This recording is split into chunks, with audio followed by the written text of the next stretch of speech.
Assalamualaikum warahmatullahi wabarakatuh. Nama saya Manik Redaki. Saya di sini akan menjelaskan tentang metode penemuan hukum secara singkat dan jelas. Simak ya. Sumber penemuan hukum. Sumber penemuan hukum tidak lain adalah sumber atau tempat terutama bagi hakim atau petugas hakim lainnya dapat menemukan hukumnya. Oleh karena itu, perlu dibahas sumber-sumber hukum Islam dan hukum positif sebagai wadah dari padanya digali, ditimbang, dan ditemukan norma-norma hukum. Pengertian hukum material dan formil. Adapun dimaksud hukum positif adalah hukum berlaku bagi suatu masyarakat pada waktu tertentu. Dalam suatu tempat tertentu, dalam hukum positif, sumber hukum dibedakan menjadi dua macam, yaitu sumber hukum material dan sumber hukum formil. Pertama, sumber hukum material. Sumber hukum material adalah tempat di mana materi hukum itu diambil. Hal ini merupakan faktor yang membantu pembentukan hukum, misalnya hubungan sosial, hubungan politik, situasi sosial ekonomi, tradisi, hasil penelitian ilmiah, perkembangan internasional, keadaan geologis, dan lain-lainnya. Kedua, sumber hukum formil. Sumber hukum formil adalah tempat atau sumber di mana suatu peraturan memperoleh kekuatan hukum. Ini berkaitan dengan mekanisme yang telah ditentukan sendiri oleh hukum. Maksudnya, siapa yang berwenang membuatnya, mekanisme bagaimana, persyaratannya apa, dan sebagainya. Metode penemuan hukum. Yang pertama, metode penemuan hukum Islam. Dalam hukum Islam, prajurit Muslim telah mengembangkan metode penemuan hukum secara seksama. Penemuan hukum istinbat tersebut meliputi penemuan hukum melalui metode interpretasi literal, kausasi, taklili, meliputi kiasi dan teleologis, dan sinkronisasi. Metode penemuan hukum Islam dibagi menjadi tiga, yaitu metode interpretasi literal, metode interpretasi taklili, metode sinkronisasi. Metode penemuan hukum positif. Para ahli hukum telah merumuskan seperangkat metode penemuan hukum yang dapat dipedomani oleh hakim, ahli hukum maupun masyarakat. Secara garis, metode penemuan hukum dibagi menjadi tiga, yaitu metode interpretasi, metode argumentasi, dan metode penemuan hukum bebas. Metode penemuan hukum.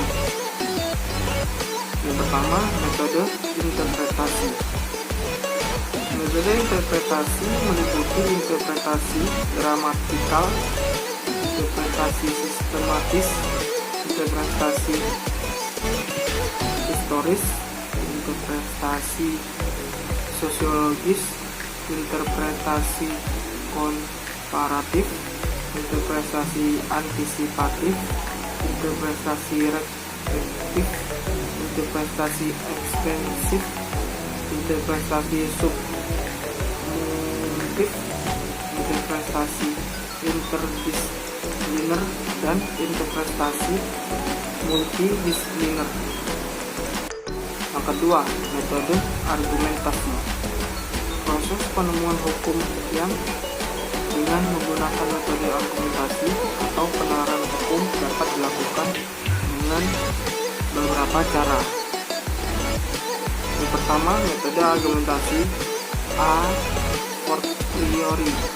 Yang kedua, metode argumentasi a controller. Yang ketiga, metode penyempitan hukum. Metode penemuan hukum bebas. Pada metode penemuan hukum ini, undang-undang tidak merupakan satu-satunya sumber. Undang-undang merupakan alat untuk mencari solusi yang menurut hukum tepat dan tidak perlu sama dengan penyelesaian sesuai dengan undang-undang, persamaan dan perbedaan. Sebagai sebuah tataan hukum, baik hukum Islam maupun hukum positif, masing-masing memiliki metode penemuan hukum secara substansif dan redaksional, dan persamaan perbedaan antara keduanya. Di antara persamaan dan perbedaan antara kedua metode penemuan hukum itu antara lain teks hukum sebagai objek. Tidak adanya teks hukum dalam hukum Islam. Ketika tidak dijumpai teks hukum terkait langsung dengan kasus yang dihadapi, maka dilakukan penelitian terhadap fondasi yang menjadi dasar tegaknya hukum dalam konsekuensi hukum Islam. Kompromisasi. Dalam penelitian awal ini, kompromisasi dilakukan baru pada tataan pengelompokan jenis penemuan hukum dan cakupannya dengan mencermati objeknya. Kesimpulan. Jadi dari urai di atas, saya simpulkan bahwa hukum Islam maupun hukum positif mengakui tidak ada aturan hukum atau undang-undang yang sempurna. Pasti ada kekurangannya, konsekuensinya. Para hakim dan petugas hukum lainnya harus melakukan penemuan hukum yang bertolak dari sumber hukumnya masing-masing. Mereka harus dari sumber-sumbernya lah dapat digali norma-norma hukum. Dalam hukum Islam, penemuan hukum tersebut meliputi metode interpretasi internal, kausasi atau TAU, metode kiasi dan toleologis dan sinkronisasi. Sedangkan dalam hukum positif meliputi metode interpretasi, argumen, dan penemuan hukum bebas. Baiklah, saya akhiri. Bila ada kata-kata yang kurang jelas atau tidak enak didengar, saya minta maaf. Wabillahi taufiq wal hidayah. Wassalamualaikum warahmatullahi wabarakatuh.